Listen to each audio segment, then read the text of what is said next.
good. Thanks for having me, man. Hey, Andy, Mark here. How is Warped Tour going? It's going well. Just got off stage, sweaty, about to have a drink. All good.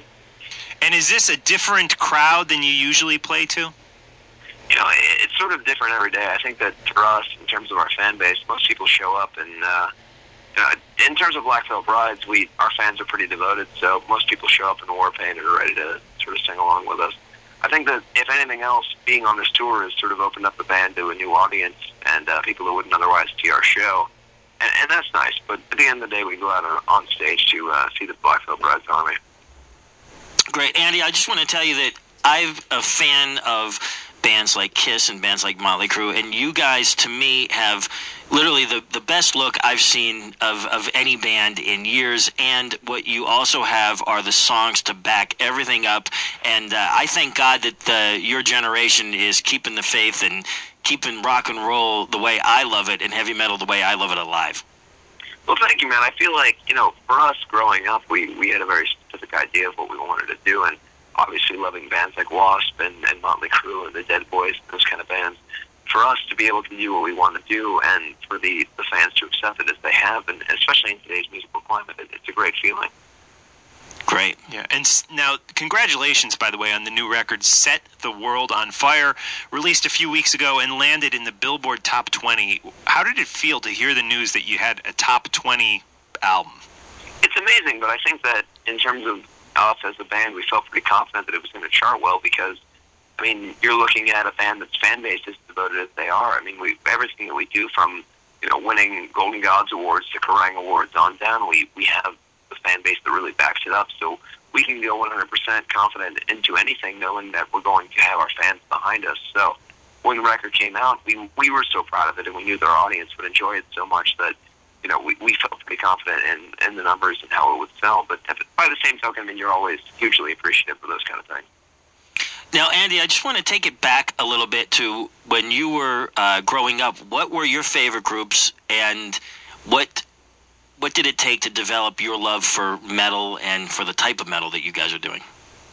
I think that, most people could see that obviously Motley Crue and Wasp and LA Guns and those kind of bands were hugely influential on us, but we were also influenced by, things like Kiss and the New York Dolls and those kind of bands as well, but then even harkening back to bands like the Misfits and the Dead Boys and the damn rock bands like that. I think that if we could try to culminate all those things and bring influences of, obvious bands like Metallica and Mr. Big and the more, solo-oriented metal bands into it, that's what we wanted to do, and I think we've achieved it. And what about like a band like Rancid? They were a pretty big influence on you guys? Definitely, and actually Tim Armstrong came in on this record and was pretty hugely influential in shaping the record with us. Cool. And what did Tim actually do on the record?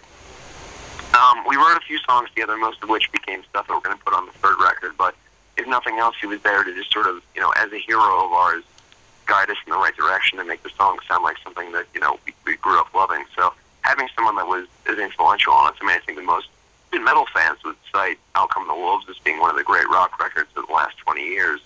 To have someone that, was hugely influential in writing those kind of records in there with us, that really helped us kind of get our minds around the idea of writing a big-ass-centric rock and roll record. Right. Basically keeping the idea of subgenre out of the album, making sure that regardless of what we were doing, we were making a rock record first and foremost and not putting those subgenre titles on it or anything else. Cool. Mick Mars also involved in the record?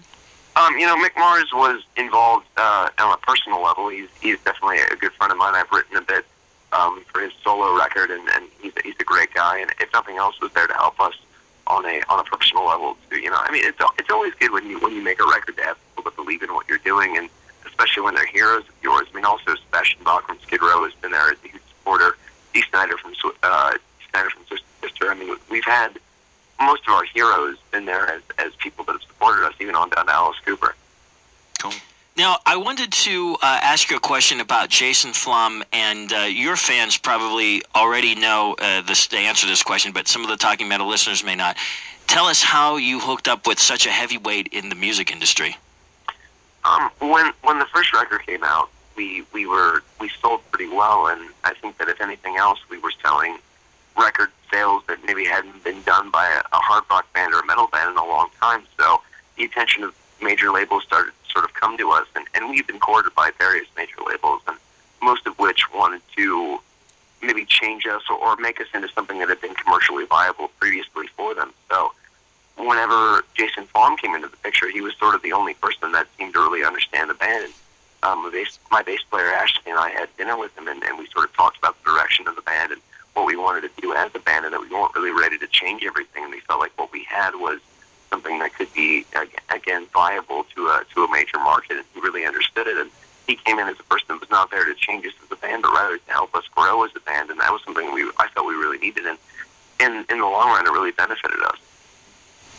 Cool. Andy, I just checked out the video for Legacy. Is shooting music videos something you guys enjoy? Certainly. I mean, you look at us as a lot of people cite the visual aspect of our band, and I feel like we've all grew up loving the more entertaining rock and roll videos, from any of our influences.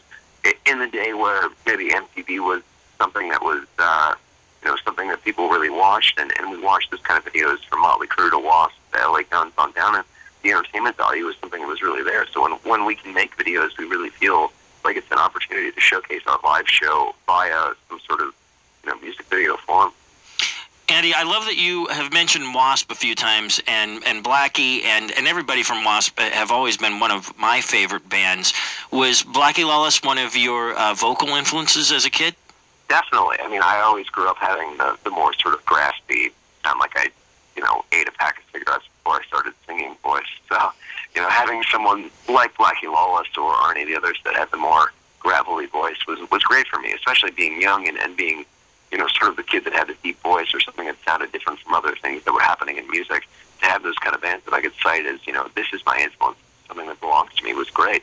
And actually one of the first people that really got behind us at an early stage of our career, I mean, even when we were still, at the time that we met the person, I was still homeless living in my car before the band even really broke, was Chris Holmes, previously of Wasp. And he would come to our rehearsal space and bring us, drinks and food, and really supported us from a very, very beginning stage of our band.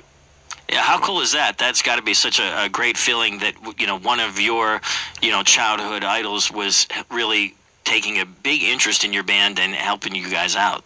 If nothing else, it's vindication to know that, growing up loving these bands and doing what you're doing, that the people that influence you to do what you do are appreciative of what you're doing and understand that basically you're taking what they did and trying to bring it to a modern era.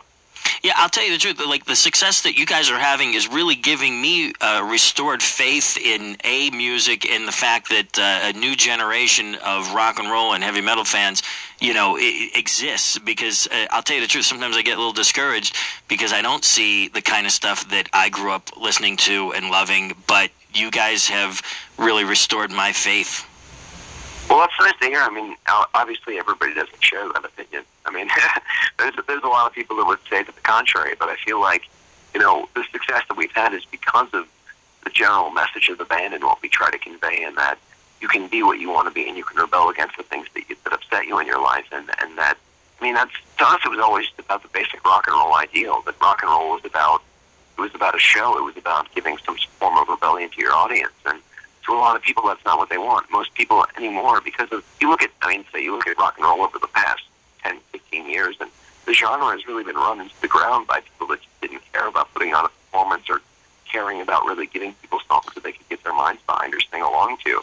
And what we do is hopefully something that can break out of that sort of cookie-cutter mold that you're given over the vast majority of popular rock bands. So it's very nice to hear that, people appreciate that, but by the same token, we're aware that a lot of people don't. And to most of those people, we just sort of, we turn our middle fingers in the air and we question their real beliefs in rock and roll, if anything else. Right, cool.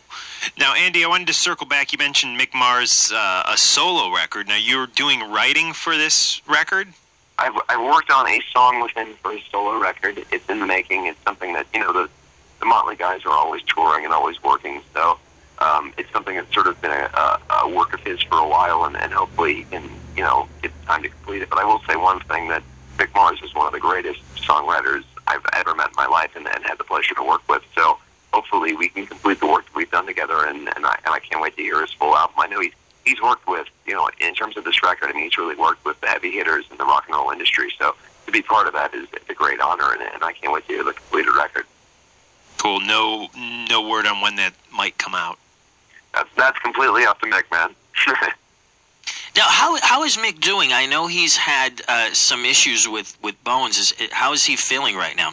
To me, Mick has always been the quintessential member of Motley Crue. I mean, he's always been the guy that, as a kid growing up, I mean, he represented it more than anyone. I mean, obviously, Motley Crue is one of my favorite bands of all time, and I've always respected all the members. But he always really represented the true outcast in that regard. And as being a kid who grew up loving the more punk rock and sort of the Loaders music, the combination of him and Nikki Sixx has always been something that I really respected. So he really is, I mean, he's always been that guy. So to go to his home or to be around him, he really is still the same person that you see in interviews or you grow up loving, and he really is doing well. I mean, you're sort of fed the story that he's not as strong as he really is by media or by the people that sort of say that he's been debilitated by his illness or anything. But he's one of the most really hopeful and kind people I've ever met in the world. He knew obviously going into it that I was a Motley Crue fan, and we sat on his back porch and talked about Motley Crue and talked about favorite songs and everything, and he was more than open and really willing to talk to me about those kind of things. So he really is a true influence and someone that can understand that there's a young crop of musicians that are coming up that really want to change the scope of music, and my band being one of them, and respecting it was great for me. Oh, awesome. I've always thought Mick was great, and I just remember back at the old videos, Looks That Kill and Too Young to Fall in Love, and I've just always been a fan of Motley Crue, but in particular Mick. And I remember, what was the video he was spitting blood in the early Motley Crue video? Was that Live Wire?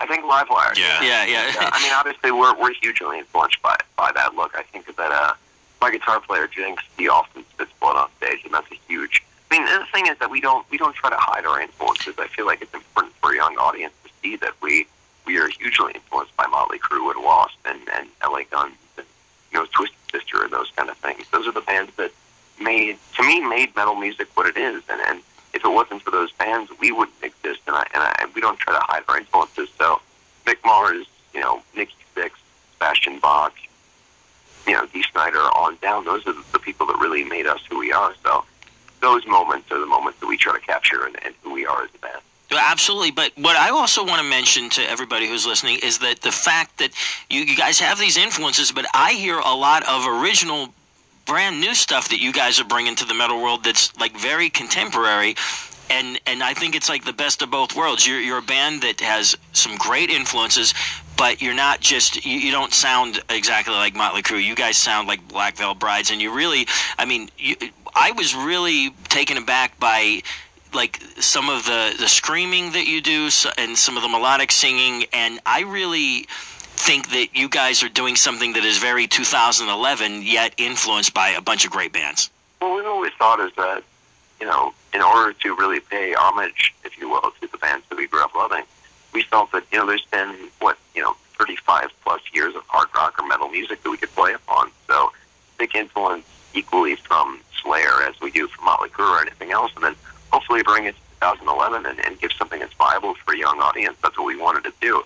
There's a lot of bands that, obviously, as fans of that genre, we respect, they just sort of do, throwback music, songs that maybe seem exactly like something you've already heard before, but we've always felt that it's important that if we're going to take these influences, bring them to something that's new and fun and something that's exciting for a young audience. We are young people. I mean, I've only just turned 20. I mean, I'm not someone that was born in 1986. I don't know that world. All I know is the influence that that world had on me, and hopefully I can bring that influence to something that's modern and new and something that's exciting and fresh for a young audience. Also, hopefully generating interest by the older audience as well. Cool. I wanted to ask you how you're feeling. I know you fell off the stage about a month ago? It was about, probably about 3 weeks ago now. 3 weeks ago, and you broke how many ribs? I broke 3 ribs, and my 9, 10, and 11 ribs in my back, which are, I found out recently, the ribs that support your spine. So that was the thing to hear. I'm doing better one day at a time. I spend my time on this tour playing the shows, and then I try to rest as much as possible, and there's a medic on site for us, and my band has been very good about making sure that I take care of myself. So to me, the choice was either to be on stage and play shows or to be sort of cooped up in a hospital bed. That never really seemed as interesting to me. So I'd rather be out here seeing our fans, and most of our fans at most shows understand that I can't always sing all the parts of our songs because I'm still recovering, but they sort of make up for it with the community of voices. That's great. Now, you guys are in Darien Lake, New York tonight, right? Yes. Yeah. Now, do you guys have any plans to maybe come on your own to do a show in New York City? Certainly. We'll be doing a headlining tour. I believe it's in November in the States. It'll be our biggest headlining tour we've ever done. And the whole goal of that tour is to try to bring, in terms of stage show and everything, we're going to try to bring the Legacy music video on stage, so it should be pretty fun. Very, very awesome. Cool. Now, we've done a lot of talking of the classic bands in this interview with you, but what contemporary bands are you currently listening to, if any? I really respect our friends in a band called Asking Alexandria. They're a band that they also understand the importance of rock and roll music and bringing the idea of rebellion and fun back to music. I've been listening a lot to a band called Crash Diet from Sweden. Right. As well as a band that we're going to be bringing on tour soon called Falling in Reverse, which is the former singer of Escape the Fates band. A lot of bands, I think, that maybe don't always get the attention that some bands get, but I feel like they're really there to represent the idea of rock and roll. And obviously friends that we have, bands like Aiden and other bands, are really believing in the same ideals and the same ideas. So, I think that if nothing else, in the next couple months, you'll be seeing Black Veil Brides bringing a lot of bands that are, the same sort of niche or the same sort of musical idea of rebellion to the United States. Cool. Let's see. I wanted to just wrap things up with asking you kind of a random question here. What is the best concert you've ever seen? What is the best live act you've ever seen? It's sort of split. I think that the best live band as being a young kid that I ever saw in terms of performance and energy and something that changed my life was seeing, in 2002, I saw AFI. And I had previously, before that, only ever seen, Kiss and Motley Crue and the bands that really influenced me musically. But in terms of performance and energy, I would have to say that it might not be something that's hugely influential in our music, but I think that, old AFI and Davey Havoc were a band that will always leave a mark in my mind as being the most entertaining performance I've ever seen. By the same token, a performance like watching the 1997 reunion tour as a very young kid on my dad's shoulders of Kiss, I mean, that's something that changed my life forever. And, obviously seeing things like Aerosmith and Motley Crue and those bands that are maybe more viable in terms of what you hear in our music. But I would always have to say that AFI really changed my life in terms of performance value. Cool. Thanks so much for joining us, Andy. We'd love to get a Talking Metal ID from you saying your name, your band, and you're listening to Talking Metal. For sure. Good. Whenever you're ready. Hey, what's up? It's Andy from Black Veil Brides. You're listening to Talking Metal. Andy, thanks so much for hanging out with us. We had a great time. We really appreciate it, and we look forward to seeing you when you come back to the city. Thank you, man. I appreciate you guys being complimentary of our record. Hey, thank you.